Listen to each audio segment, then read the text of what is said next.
भाई लोग नमस्कार, कैसे हैं आप लोग। एक और पोस्टर अभी छठ पूजा का, छठ गीत का, छठ सॉन्ग का, छठ सॉन्ग वीडियो का खेसारी लाल यादव जी का अभी अभी लॉन्च हुआ है। वेव म्यूजिक चैनल से खेसारी जी का एक गाना आने वाला है कल 27 अक्टूबर को सुबह 6 बजे। गाना का टाइटल है छठ पूजा ना कैलू ता का कैलू।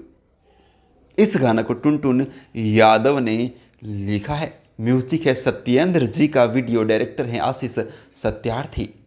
छठ पूजा ना कैलू त का कैलू, बड़ा ही कमाल का, बड़ा ही मनमोहक, बड़ा ही ज़बरदस्त ये वीडियो सॉन्ग होने वाला है। कमाल का ये गाना होने वाला है। टुनटुन यादव कमाल का गाना लिखते हैं। एक और ख़ास बात यह है कि इस वीडियो में है खेसारी जी के साथ में यामिनी सिंह, और भैया कमाल की जोड़ी होने वाली है खेसारी लाल यादव जी और यामिनी सिंह जी का। वो देखने में काफ़ी कमाल का लगने वाला है।